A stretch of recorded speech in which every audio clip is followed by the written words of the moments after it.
My name's Calvin Brooks. I'm 41 years old, and I run a small but busy shop in Boise called Cal's Custom Auto. Most days, I work 10 hours straight without realizing I haven't eaten. It's just the way I'm wired. Keep my head down, get things done. That night wasn't supposed to be any different. I was finishing up a paint correction on a client's 67 Camaro when my phone buzzed in the back pocket of my coveralls. It was Simone. Hey, she said lightly, a little too lightly. So listen, a few coworkers are coming over for dinner tonight. Just a casual thing. I was thinking maybe Max could spend the night at Rico's? So we're not juggling bedtime and hosting at the same time. I stood still for a second, holding the orbital buffer midair. Max has his therapy homework tonight. And you know how he gets when his routine changes last minute. Didn't you just say yesterday you wanted things calm this week? Simone chuckled, but it didn't quite reach her voice. I know. I just figured it might be nice for us, to do something spontaneous. He'll love being with Rico. And we need a little break, right? I stared at the Camaro's glistening hood. Something about the way she said we sounded more like me. Max is 8. He's bright, sensitive, and gets overwhelmed when his plans shift suddenly. We've worked hard to build a routine that keeps him grounded, structure, early dinners, sensory breaks. Disrupting that for a casual dinner didn't sit right. Still, I swallowed my discomfort. Okay, I said after a pause. I'll call Rico. By the time I got to my cousin's place, Max was already dozing off in the passenger seat. He stirred when I unbuckled him. We not going home, he mumbled. You're staying at Rico's tonight, buddy. Just for tonight. His brows knit together. But it's Thursday. We do puzzles on Thursdays. I kissed the top of his head. You'll do double puzzles with me tomorrow, okay? I promise. Inside, Rico raised an eyebrow when I dropped Max's bag by the couch. Last minute, he asked. Yeah, I muttered. Simone's having coworkers over. Figured she wanted some quiet. Rico didn't say anything, just nodded and offered me a beer. I declined. On the drive back home, something itched at the base of my skull. Simone wasn't the type to do spontaneous. Not since Max came into the picture. And coworkers? She'd never hosted anyone from work before, not even at Christmas. I tried to shake it off. Maybe she just needed space. Maybe she was overwhelmed and didn't want to admit it. Still, I drove slower than usual. Every green light felt like a dare. When I pulled into our driveway, I sat in the truck for a minute, engine idling. The house was dark except for the kitchen light, flickering like it always did. The quiet felt too quiet. I rubbed my temple and sighed. Something was off. I just didn't know what yet. I told myself I'd go home, grab my torque wrench from the garage, and head back out. I had an early morning repair booked for a client with a classic Dodge Charger, and I didn't want to waste time searching for tools in the dark. That's what I told myself, anyway. Truth was, I needed an excuse to go back. Something about Simone's voice on the phone, the timing, the request, it all gnawed at me. As I turned onto our street, I hit the brakes. There were 3 unfamiliar cars parked in our driveway, not lined up neatly like guests who'd been invited and cared about being polite. No, these were angled and squeezed in like people in a rush. One of them was a dark green Volvo with out-of-state plates. Another looked like it hadn't been washed in months. Definitely not the kind of lineup I'd expect from Simone's coworkers.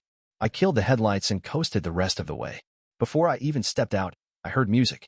Not the kind of background jazz Simone sometimes played when she cleaned. This was louder. Saxophones, low keys, and laughter, real, uninhibited laughter, spilled into the street from the cracked living room windows. It stopped me cold. This wasn't dinner. This wasn't a quiet wine night with 2 work friends. This was something else. I walked up the side path, the gravel crunching under my boots louder than I wanted it to be. My heart thudded in my ears. Part of me thought about turning around, just grabbing the wrench and going. But the other part, the bigger part, needed to know. I crept around the back and peeked in through the kitchen window. Simone was standing at the stove, dressed in a black off-the-shoulder top she never wore for regular nights. Her hair was curled. She was smiling big, open, like she used to smile before Max was born. Before life got heavy, a man stood next to her. Slim, sharp-looking. He said something, and she laughed. He reached out and gently brushed her arm. She didn't pull away. I felt my stomach clench. I stepped back, moved toward the side door, the one that led through the laundry room and into the hallway. Quietly, I let myself in. The music was louder inside, wrapping around me like a thick fog. I walked slowly down the hall. When I reached the corner of the living room, I froze. My house, our house, was full of people I didn't know. Well-dressed men and women held wine glasses and stood in small circles, admiring paintings hung on temporary easels. Someone complimented a piece and Simone responded, her voice low and pleased. This wasn't dinner. This was a damn gallery event. In my home. And I wasn't invited. I stood there for a long second, half hidden behind the corner wall, my fingers gripping the doorway. Nobody had noticed me yet. The guests were too busy sipping wine and admiring canvases filled with soft, abstract color, Simone style. I recognized it instantly. The bold brushstrokes. The contrast of shape and stillness. She painted those in our garage, late at night, when she said she needed space to think. There were at least 10 of her paintings on display. Some had little tags beneath them. Prices. Titles. Contact info. My jaw tightened. A man with a small ponytail and a blazer with suede elbow patches lifted his glass and said, "This one is special." There's tension in the movement, like a memory trying to take shape. Exactly, Simone replied, standing close enough that her arm brushed his. It's based on a dream I had. The whole collection was inspired by that same feeling, almost remembering, almost losing it. He smiled at her. Confident. Familiar. His hand hovered near her hip, and then casually, like it was nothing, he let his fingers graze her arm again. She didn't flinch. She leaned in. Something flared in my chest, white-hot. I stepped into the room. Simone turned instantly, her expression shifting from warm to startled in a heartbeat. "Calvin," she said, blinking like she couldn't believe I was real. The guests turned, one by one, their conversations tapering off. The jazz kept playing from a speaker near the bookshelf, but it felt distant now, hollow. "Hey, sweetheart," I said, my voice low and sharp. "This your idea of a quiet dinner?" She opened her mouth, closed it, then forced a tight smile. "I was going to tell you. It came together so last minute. Looks like you pulled it together just fine without me," I said, eyes on the man beside her. He stepped forward and extended his hand like we were meeting at a networking brunch. "Emil Cavan. I'm curating Simone's first public collection. We met at a local workshop." I didn't take his hand. Instead, I looked at Simone. "So this isn't just coworkers." She pulled her shawl tighter, her voice soft. "I didn't think you'd understand." "Understand what?" I said, my voice rising. "That you turned our living room into an art show and didn't bother telling your husband?" Emil stepped in again, voice smooth. "Simone's work deserves to be seen. We didn't mean to exclude you." "Don't talk like I'm the goddamn mailman, Emil," I snapped. "This is my house. My name is on the deed. That's my son's therapy swing in the garage, just behind those paintings." A murmur swept through the guests. Someone stepped back, wine glass clinking softly against another. Simone put a hand on my arm. "Calvin, please." I pulled away. "How long has this been going on?" She blinked. "The art? Months." I looked at her. "Heart. That's not what I meant." She looked away. Emil's voice was still maddeningly calm. "We're working together. Professionally." "Sure you are," I said. "That why he's touching you like that?" Simone didn't answer. She didn't deny it either. I let the silence stretch. The room felt like it was shrinking around me. All these strangers drinking wine and pretending they weren't eavesdropping. "Hope you sold some pieces," I said finally. "You're gonna need the cash." And then I walked out. I didn't slam the door. I didn't raise my voice again. But everyone knew exactly what had just happened. I didn't make it all the way to the front door. Something stopped me. Maybe it was the stunned silence behind me, or the way Simone's eyes darted around like a cornered animal. Maybe it was Emil, standing there all smug and composed, like he thought I'd be too embarrassed to cause a scene. But I wasn't embarrassed. I was done. I turned around and walked back in. "Let's not pretend I just walked into some harmless surprise," I said loudly, my voice cutting clean through the music. "You threw an entire event in our home, without telling your husband. You shipped our son off last minute so you could play house with this guy." Simone looked horrified. "Calvin, stop. Please." Emil stepped in, ever the peacemaker. "I think we should keep this private.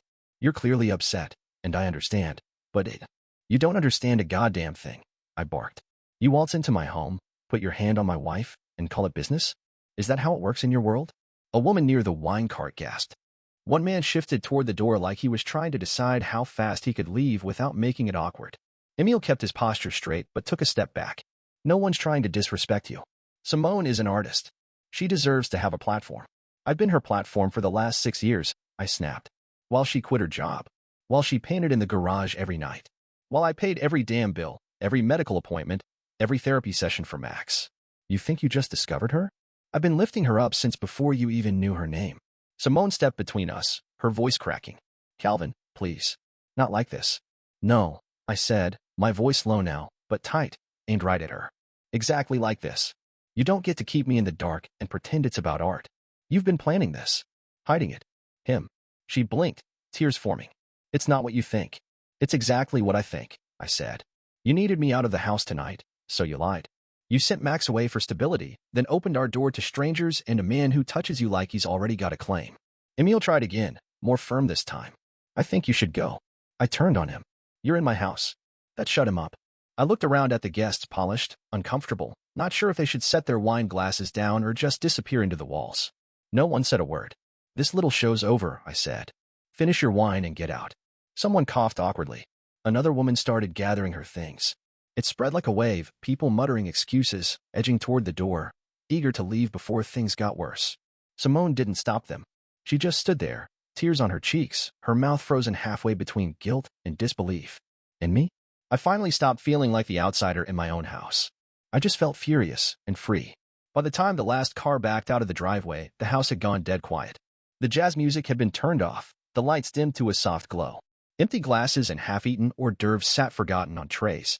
Simone stood in the kitchen, arms crossed, shoulders drawn tight, like she was waiting for the next blow. I leaned against the counter and didn't say anything right away. She spoke first. "I didn't mean for it to happen this way." I let out a humorless laugh. "Really? Because from where I'm standing, it looks like you planned the whole thing." Her voice wavered. "Not the way it ended. I swear." I stared at her. "How long, Simone?" She flinched. "Callie, how long?" I said, louder now. She looked at the floor. "About 6 months." 6 months. I pressed my palms against the counter to keep from punching a hole in the wall. "And when were you going to tell me? After the next exhibit? After you sold a few more pieces?" She shook her head. "It wasn't about money, Calvin. It wasn't even about Emil at first. It started with the art. The way he talked about it. He saw me." My hands curled into fists. Don't stand there and tell me this is about being seen." She wiped her eyes with the back of her hand. "You don't get it. I've felt invisible for years.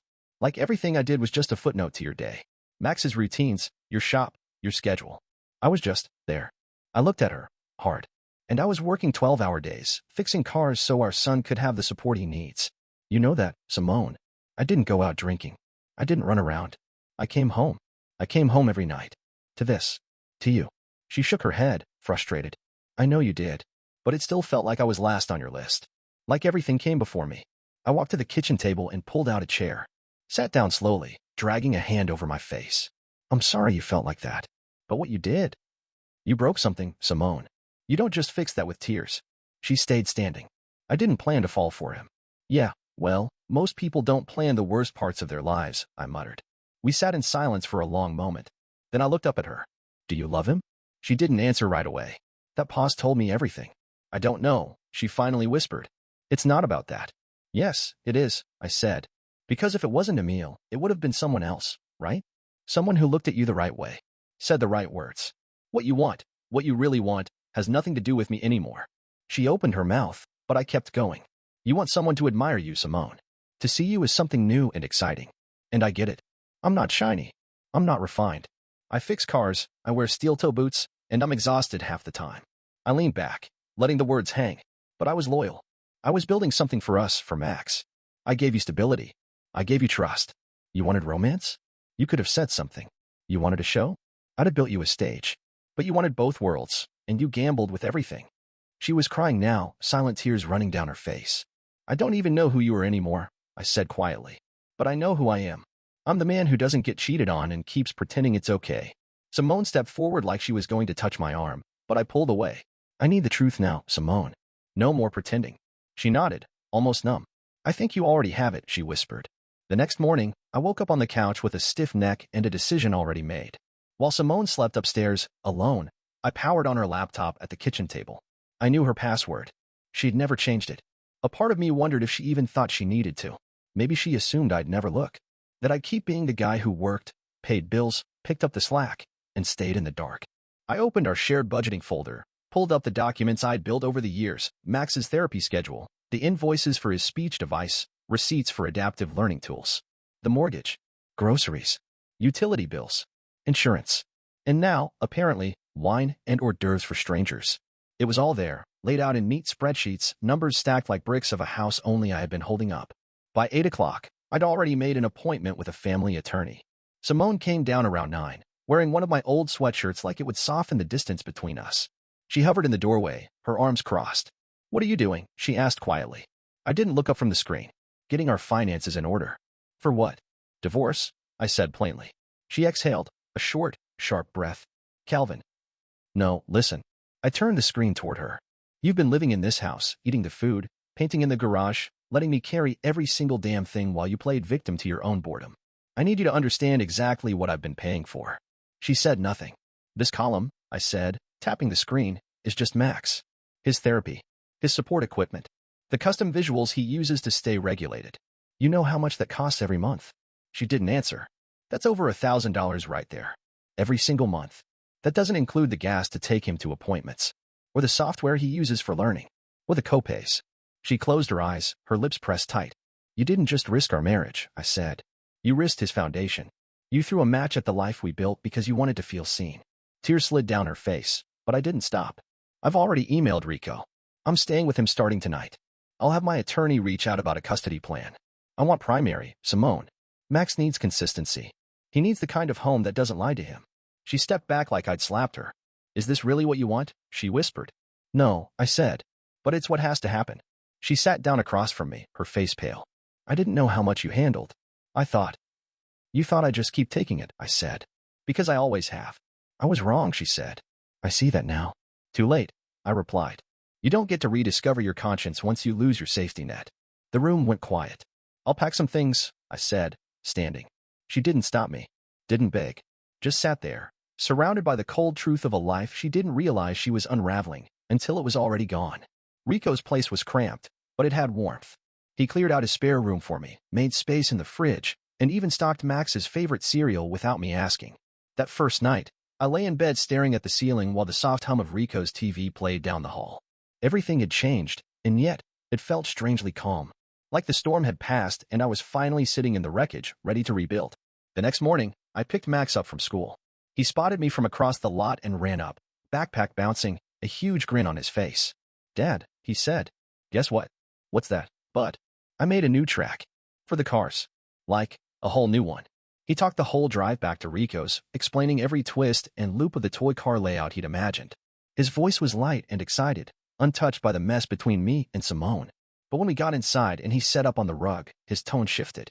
Mom was acting different, he said casually, like he was still testing the waters. Last night. Did she make you sad? I knelt beside him. Yeah, buddy. A little. He nodded like he already knew. Then he held up 2 toy cars. Want a race? Always. We played for a while, his laughter filling the room, cutting through the leftover weight in my chest. After a few rounds, he looked up at me, serious. You still love Mom? I paused. That's a tough question. Are you mad? I'm hurt, I said honestly. But that's not the same as hate. And no matter what happens between me and her, that doesn't change how much I love you. He seemed to think about that. Then he nodded slowly. Okay, good. Rico came in then, holding a folder. Hey, he said. I got that number you asked for. Family attorney. Friend of mine, real sharp. Knows the ropes for special needs cases. I took it, grateful. Thanks, man. He nodded. Whatever you need, I got you. Later that night, after Max fell asleep with Hot Wheels scattered around him, I sat in the kitchen with Rico, going over paperwork and notes. Custody. Financials. Stability. I'm not trying to take him away from her, I said quietly. I just want to make sure he's safe. That he's not caught in the middle of whatever this is. You're doing the right thing, Rico said. You've always been about that kid first. I stared down at the documents. It all felt cold, but necessary. For the first time in weeks, I didn't feel like a man scrambling to fix what someone else broke. I felt like a father protecting what mattered most. I looked toward the room where Max slept, and I knew, whatever came next, I'd face it with him at the center of it all. We were building something new now. Something real. 3 months later, I stood in the doorway of a modest rental on the edge of Meridian, sipping black coffee and watching Max put the finishing touches on his new car ramp in the converted garage. It wasn't much, a 1-car space with rubber mats on the floor and a portable heater in the corner, but it was his world now. And mine, too. The divorce had gone through the week before. Simone fought it at first. She tried to argue for joint custody, claimed she deserved half of everything, even hinted that her affair was a symptom of being ignored. But once my lawyer submitted the financial records, showing how I'd paid for everything, kept our household afloat, made sure Max had every tool and therapy he needed, her leverage vanished. The court didn't take kindly to affairs when special needs stability was at stake, especially not ones hosted in the child's own home. Emile disappeared before it even got to trial. Literally vanished. Simone told the mediator he ghosted her a week after the confrontation, stopped returning calls, left a note saying he wasn't built for drama. She never admitted it out loud, but I can see it in her face during mediation. She'd picked the wrong person to blow up her life for. Now, she lived in a small 2-bedroom apartment across town. Still painted, still posted about starting over on Instagram with vague quotes and cropped selfies. But she never brought Emil's name up again. Max spent most weekdays with me and weekends with her.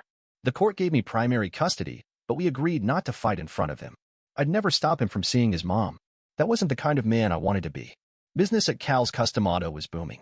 Word got around about the shop owner who balanced work, parenting, and integrity like a pro. I wasn't trying to impress anyone. I just kept showing up, like I always had. But the referrals kept coming. One Friday evening, Simone showed up to pick Max up for her weekend.